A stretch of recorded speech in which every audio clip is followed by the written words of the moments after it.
As origens do pensamento Lean.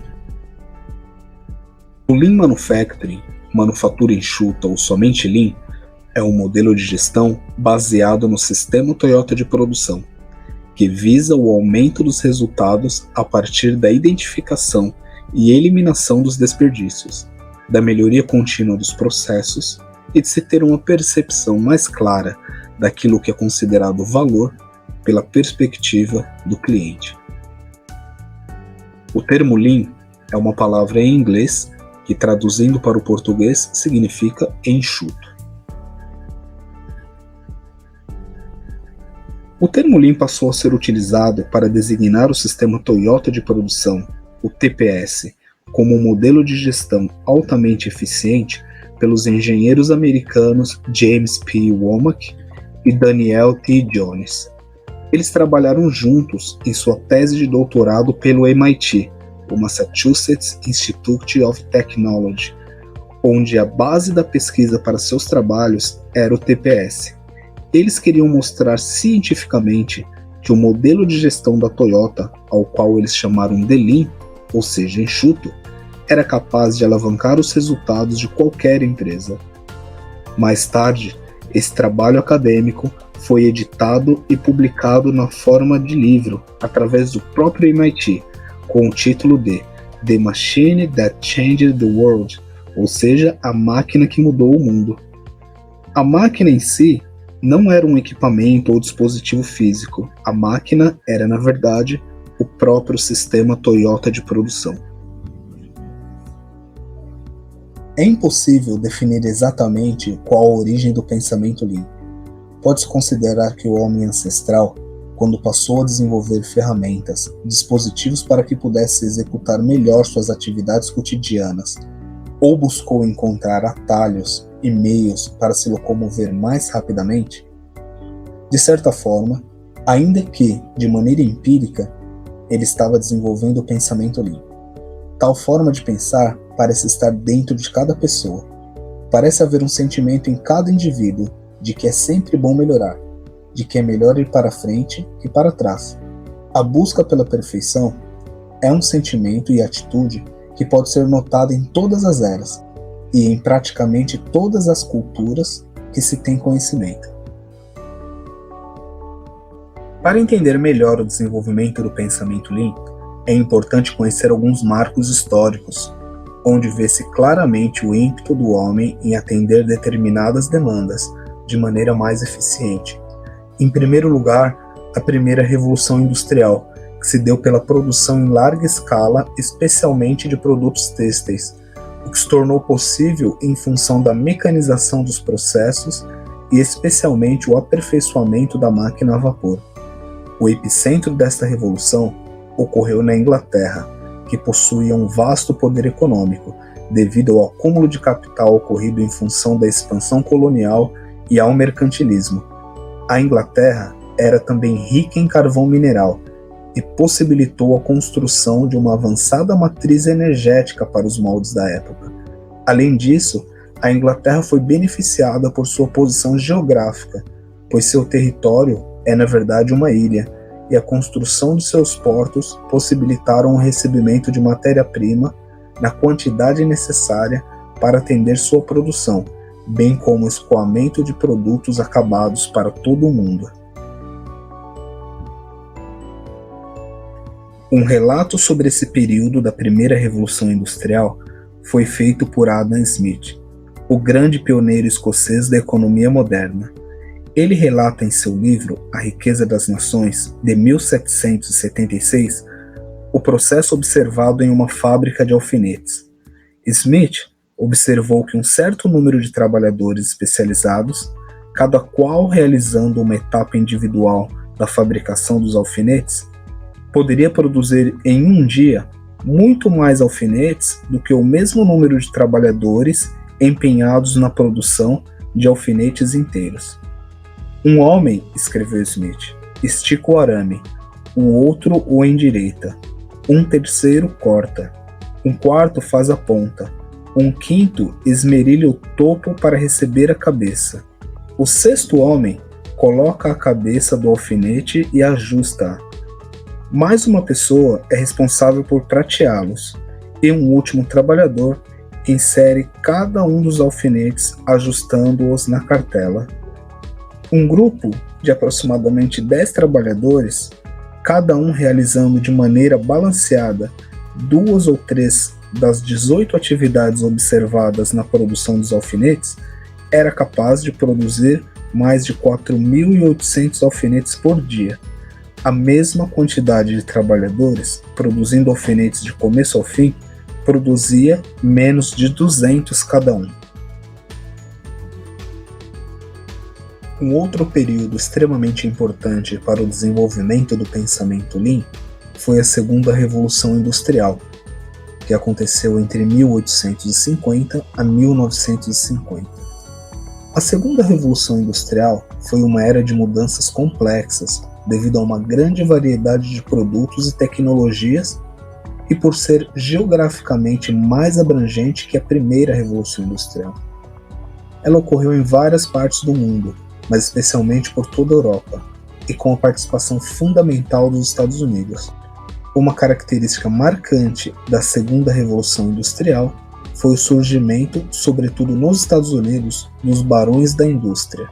As principais mudanças observadas foram a expansão das ferrovias, empreendida por Cornelius Vanderbilt, a exploração e as novas aplicações do petróleo e seus derivados, desenvolvido pelo magnata John D. Rockefeller, o barateamento da produção do aço estruturado por Andrew Carnegie, o desenvolvimento e a distribuição da energia elétrica, liderado em um primeiro momento por Thomas Edison e Nikola Tesla, mas financiado e expandido por J.P. Morgan. Além disso, as novas facilidades de comunicação em função da invenção do telégrafo e mais tarde o rádio. A criação do carro, avião, navios de chapa metálicas, a invenção do motor a combustão, o desenvolvimento da indústria química. Por fim, mais um fator determinante, as grandes guerras, que levaram a um nível jamais visto na história a produção industrial e a logística em larguíssima escala de suprimentos como armas, munição, combustível, alimentos, remédios, roupas, botas, equipamentos e pessoas. Durante esse período em particular, desenvolveu-se também o que passou a ser conhecido como administração ou gerenciamento científico, a partir das técnicas e métodos desenvolvidos por nomes como Henry Fayol, Frederick Taylor. Enquanto Estados Unidos e Europa estavam vivendo esse turbilhão em função da Revolução Industrial, o Japão seguia escrevendo sua própria história. O país fica localizado geograficamente ao norte da Ásia. Seu nome significa literalmente o lugar onde o sol nasce, o que dá uma conotação de distância física e isolamento. Considerando as montanhas e vulcões, seu território é composto por ilhas com pouca área útil, além de não fazer fronteira terrestre com nenhum outro país. Seu alfabeto é, na verdade, um conjunto arcaico de símbolos milenares. Além disso, sua língua é falada somente pelo povo japonês. Nenhuma outra nação fala o japonês. Vale ressaltar que até o início do século XX, o Japão era praticamente um país com a economia assentada em práticas agrícolas. Nesse contexto, surgiu Sakichi Toyoda, o fundador da empresa Toyota. Ainda menino, Sakichi observava sua mãe a trabalhar na produção artesanal de tecido através de teares de mão feitos de madeira. Ele cresceu nesse ambiente, fazendo pequenos reparos e melhorias nos teares da família. Mais tarde, ele projetou e construiu seu próprio tear de madeira. Foi um sucesso. Além de ser praticamente 50% mais eficiente que os teares de mão da época, o que significava mais dinheiro no bolso, eles tinham uma qualidade adicional. Dificilmente quebravam. As encomendas por mais teares de madeira aumentaram e logo a família parou de produzir tecido e foram todos ajudar na produção dos teares. Os negócios evoluíram e em pouco tempo, Sakichi Toyoda passou a produzir um tear industrial metálico, outro sucesso, Os teares da família Toyota, além de apresentarem pouca manutenção e alto rendimento, tinham um preço muito mais acessível. Na verdade, custava em torno de 1/5 dos teares vindos dos Estados Unidos e Europa. Com muito trabalho em equipe e melhorando continuamente seus produtos e processos, a empresa veio se consolidar como uma marca, a Toyota. Kishiro Toyoda, filho do fundador, fez uma viagem à Europa e aos Estados Unidos a fim de expandir seus negócios. Nessa viagem, ele ficou impressionado com a quantidade de carros que viu no Ocidente. Ao voltar ao Japão, eles decidiram investir pesado na construção de uma empresa automotiva. Após muito investimento e tentativas frustradas, eles produziram o primeiro protótipo, o modelo A1. Nascia então a Toyota Motors. O nome foi mudado de Toyota para Toyota por uma questão de marketing. Mas infelizmente, poucos anos mais tarde, com o desdobramento da Segunda Guerra Mundial, as atividades da Toyota Motors foram interrompidas. Com o fim da guerra, os Estados Unidos enviou diversas pessoas-chave para ajudar no processo de reconstrução no Japão. Uma dessas pessoas foi Edward Deming, um engenheiro especialista em estatística que ajudou a implementar e desenvolver na prática diversos conceitos de qualidade que foram sendo difundidos nas indústrias japonesas. Dentro da Toyota, a responsabilidade de levantar a empresa agora era de Eiji Toyoda, o sobrinho neto do fundador, Sakichi Toyoda. Ele foi o executivo responsável pelo renascimento da Toyota, literalmente das cinzas, e pela contratação de duas pessoas fundamentais consideradas hoje como os principais arquitetos do sistema Toyota de produção.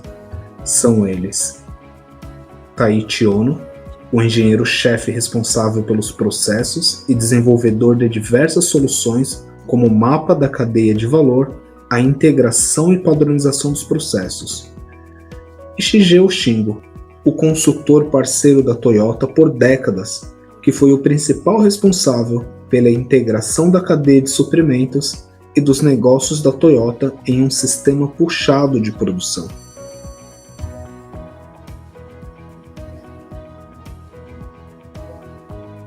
Apenas 20 anos após o término da Segunda Guerra, e o Japão já se consolidava como a segunda maior economia do planeta. O estilo de vida e a visão dos japoneses proporcionaram a eles uma expectativa de vida acima da média mundial, um dos maiores IDHs, Índice de Desenvolvimento Humano, do mundo, e estão na lista dos países com o maior número de empresas e marcas globais. Você provavelmente já teve ou conhece alguém que já teve produtos de uma ou mais marcas japonesas.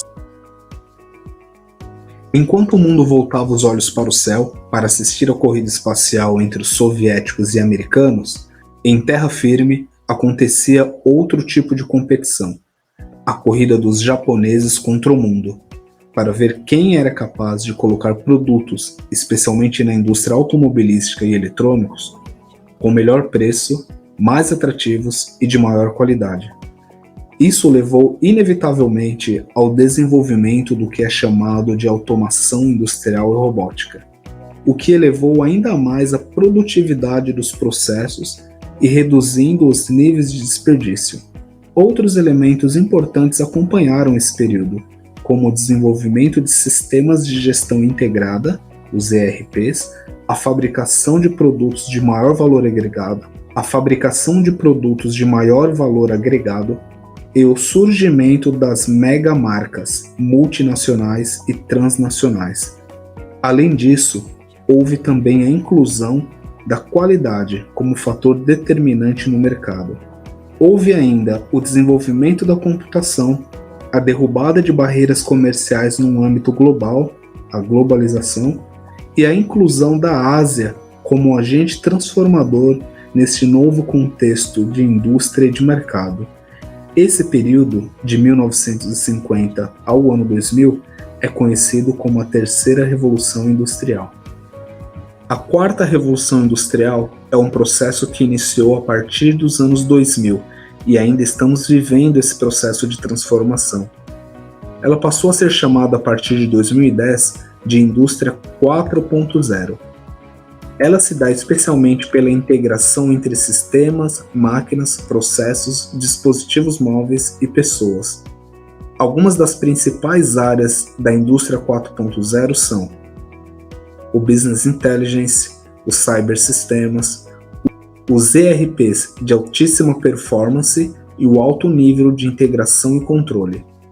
Ainda estão o Cloud Computing, a Internet das Coisas, o Big Data, Machine Learning, Inteligência Artificial e os veículos autônomos.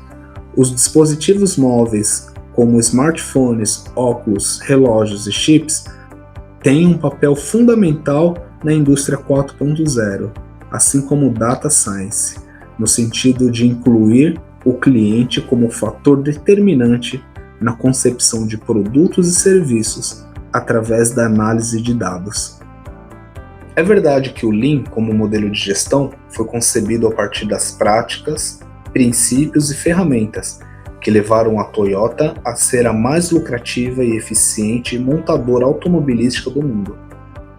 No entanto, apesar do Lean ter nascido nesse ambiente industrial, hoje ele é aplicado em diversos setores diferentes, como administração e processos de serviços de saúde, processos e projetos voltados para a tecnologia de informação, recursos humanos, finanças, contabilidade, entre outros. Sendo assim, com o passar dos anos, o Lean praticado no mercado, especialmente fora da Toyota, foi absorvendo elementos e práticas de outros modelos, como gestão de talentos, Six Sigma, finanças, estratégia de negócios, gestão de projetos, qualidade, design thinking, engenharia industrial e projetos ágeis. Hoje em dia, existe uma vasta literatura que aborda o tema Lean. Alguns desses livros, como A Máquina que Mudou o Mundo, Lean Thinking e The Toyota Way, os 14 princípios de gerenciamento da Toyota, se tornaram verdadeiros clássicos da gestão industrial, da administração e da consultoria voltado para a busca da excelência e da qualidade. O livro A Meta, apesar de não abordar o sistema Toyota de produção, é um livro pioneiro em que descreve e explica a teoria das restrições e de como utilizar os recursos para que a empresa atinja seu principal objetivo. Um livro mais recente, Fazendo Acontecer a Coisa Certa, explica muito bem a dinâmica do PDCA e do relatório A3, que são ferramentas em que o tempo provou serem fundamentais na gestão da melhoria contínua.